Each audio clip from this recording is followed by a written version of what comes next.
A day after Independence Day, the fighting in the Gaza Strip is expanding.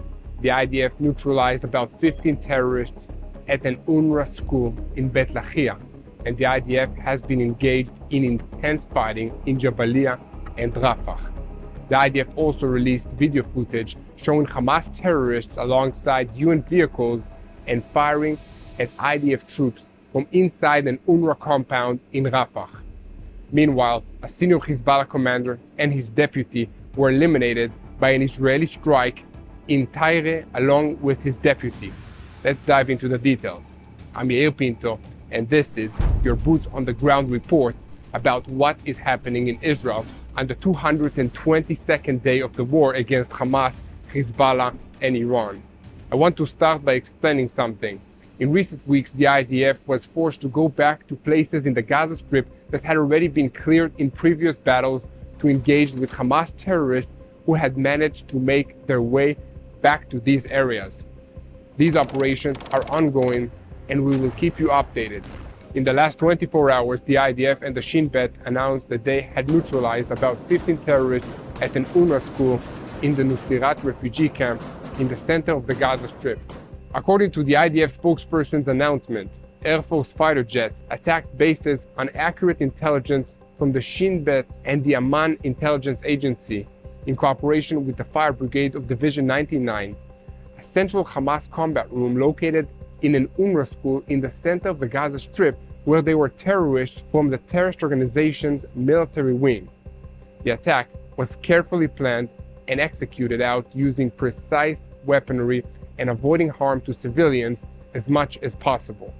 The combat room that was attacked was used as a central terrorist infrastructure from which several terrorist operations against the IDF forces in the center of the Gaza Strip were planned in recent weeks. The Nukhba terrorists who were attacked took an active part in the October 7th attacks and are also responsible for ambushes and operations against our forces in the Gaza Strip. In the attack, as mentioned, about 15 terrorists from the terrorist organizations in the Gaza Strip were eliminated, of which more than 10 are associated with Hamas. The terrorist organization Hamas systematically exploits international institutions and the civilian population as a human shield for terrorist activities against the state of Israel. All of this activity has come at a cost, as 13 IDF soldiers were wounded in two separate incidents in the Gaza Strip. 4 of these soldiers are in serious condition, including 3 members of the paratroopers brigade and another soldier from the Givati brigade. The other wounded soldiers are reported to be in light to moderate condition. Meanwhile, the IDF issued an evacuation notice to the residents of the El Karama, Salatin, and Al Zohoro neighborhoods in the Beit Lahia area in the northern part of the Gaza Strip.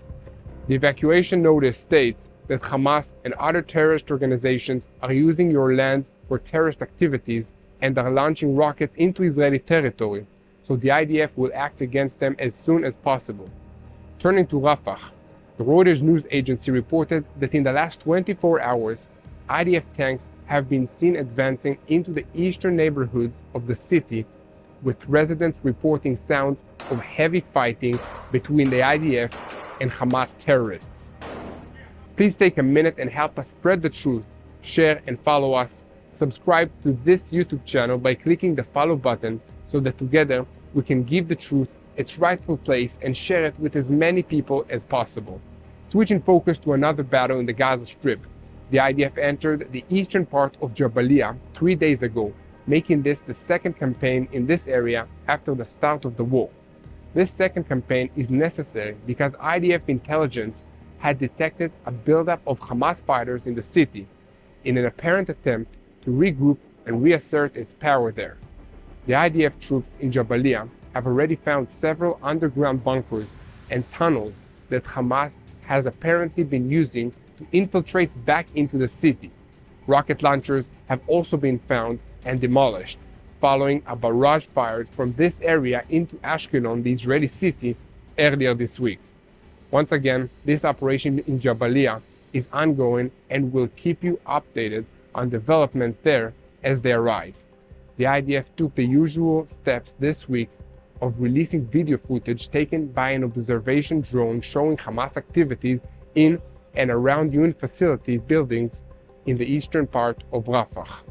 The video shows armed terrorists casually walking around inside the compound, which is a major logistic hub of UNRWA, which is a UN organization. The terrorists are standing right next to clearly marked UN vehicles, and the United Nations personnel seen in the video don't appear to be very concerned by this. It must be said that this warehouse complex is a central hub for the distribution of humanitarian aid in the southern Gaza Strip, and everyone knows where it is, what it's supposed to be used for, and what it is not supposed to be used for, which is terrorists. Nevertheless, the video also shows Hamas fighters shooting at IDF troops as well as Gazan civilians who are probably there looking for something to eat, but they got shot by Hamas terrorists instead. The IDF statement accompanying the video said, "In the wake of the extraordinary event, representatives of the coordination of government operations in the territories convened the fighting in the hands of the IDF to senior officials in the international community and called on the UN to conduct an urgent investigation of the matter." By now, everyone should be aware that Hamas is a despicable terrorist organization that has no respect for the rules of war or any other rules that the international community never stops accusing Israel of breaking. The international community never even pretends to hold Hamas accountable for breaking any of these rules, and UNRWA goes even further than that, actively assisting Hamas to carry out attacks against Israel and brutalize the Palestinian civilians in Gaza. Now, there is video evidence of this for all the world to see, so no one can say they didn't know. Please take an active part in spreading the truth, share, follow us, and subscribe to this YouTube channel. But most importantly, support us so we can continue to produce content about the truth. If you'd like to see more videos like this one, please consider making a financial donation by clicking the donate button or going to our website at www.tbn.org/Israel. And together, we can spread the truth to more and more people. Switching our focus now to the northern arena, which probably deserves more attention than it's been getting from most of the world's media. In the last 24 hours, the IDF carried out a strike that resulted in the elimination of two very dangerous and evil men, Hezbollah field commander Hussein Maki and his deputy. Reports in the Lebanese media indicated that these two men were traveling in their car Tuesday afternoon in the city of Tzur in southern Lebanon when the vehicle was hit by a missile.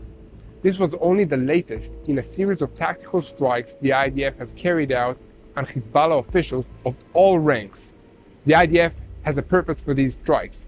The first purpose is very straightforward: to damage Hezbollah's ability to carry out attacks against Israel. These strikes remove key Hezbollah personnel from the battlefield, but they also cause other Hezbollah operatives to worry about their own lives and safety, avoid taking risks, restrict their own movements, and in general, cease operations. The IDF has said very openly that they will target any Hezbollah operative they detect, which gives these operatives a very good reason to keep a low profile. Nevertheless, Hezbollah continues to send low-level operatives out into the open to fire anti-tank missiles, rockets, and other weapons at Israeli soldiers, civilians, and the empty homes of residents in border communities on the northern part of Israel. Several houses, schools, health clinics, grocery stores, and other civilian buildings have been hit and severely damaged by such weapons in recent days, with direct hits recorded on houses in Metula on Tuesday, and an Israeli civilian was killed in the village of Admit. Other strikes were recorded in the villages of Arab El Aramsha and Yair in the western Galilee, in the northern part of Israel. Hezbollah proudly took credit for murdering the Israeli civilian and the destruction of civilian buildings in a statement to their media portal El Mayadin on Tuesday. The Hezbollah statement also claimed to have shot down an IDF observation balloon near the border, which fell in Lebanese territory. An IDF statement confirmed the shoot-down, but said that there was no damage or compromised information. Please continue to spread the truth by sharing our videos on YouTube, and following us on social media. This war is a war between good and evil. This is a spiritual war. And in order to battle this war, we need to pray. So I ask you to also join us in prayer for the peace of Jerusalem, for the situation in Israel. Because in order to pray, we need to know what is happening here. So that's why we bring you all these daily videos. So thank you for your support, for helping us share them, and keep praying for the peace of Jerusalem. Another big story from the last 24 hours is that Egypt has taken several very unfriendly steps towards Israel, including an announcement that it will join South Africa's lawsuit against Israel at the International Criminal Court in The Hague. Officials in Cairo have also made increasingly hostile statements about suspending the 1979 Camp David Accords, which are the basis of peace between Israel and Egypt. A word of explanation is in order here. I believe that these hostile moves against Israel are the result of panic among the regime that rules Egypt, led by President El-Sisi. This panic has three main sources. First, the Iranian-backed Houthis in Yemen make it clear at every opportunity that their attacks against shipping lanes in the Red Sea and the Gulf of Aden will continue as long as there is no ceasefire in the Gaza Strip. These attacks significantly harm the volume of ships moving through the Suez Canal, which is one of the pillars of the Egyptian economy. Second, the war has already led to the movement of many thousands of Gazans to Egyptian territory. Although there are already approximately 9 million refugees in Egypt, most of them from African countries.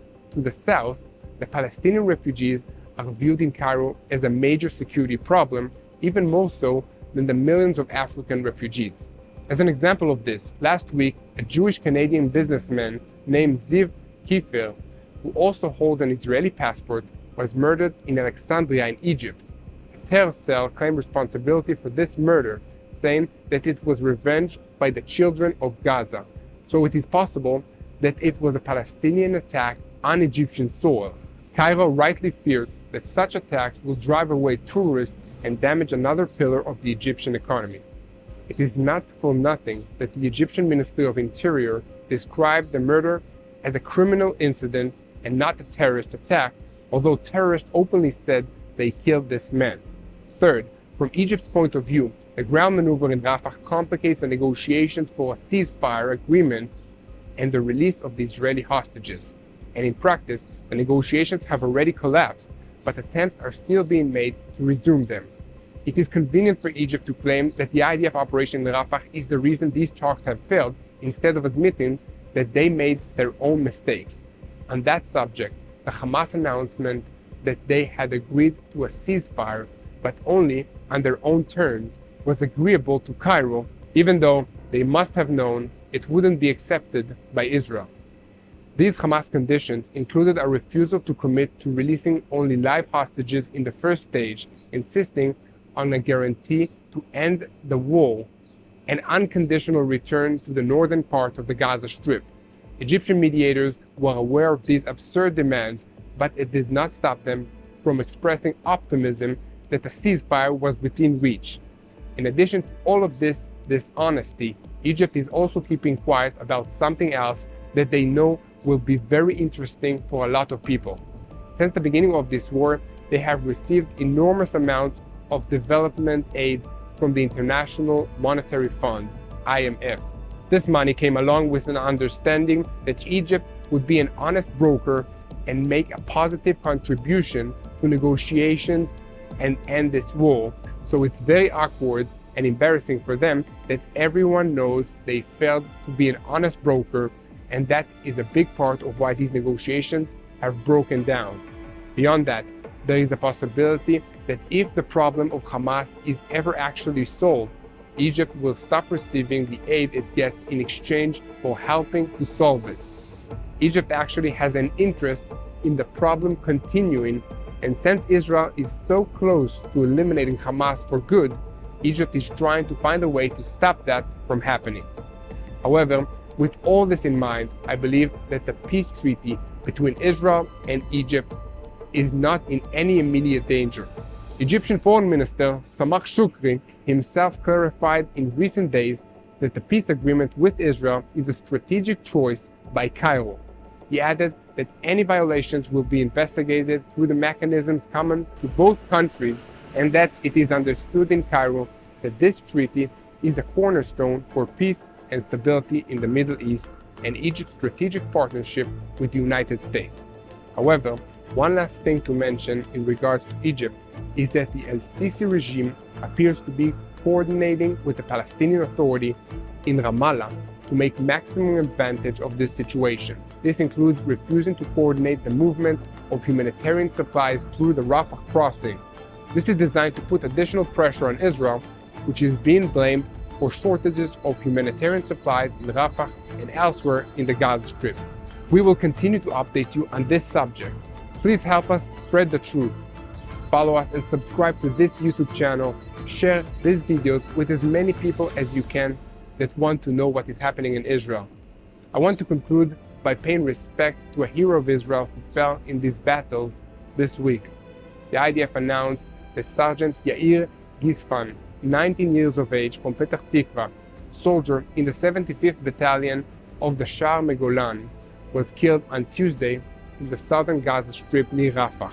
He is the first IDF casualty in the Rafah operation. In the same incident in which he fell, 3 other soldiers were wounded. Please let's pray together for their families, for the peace of the IDF soldiers, pray for the wounded, and wish them a speedy recovery.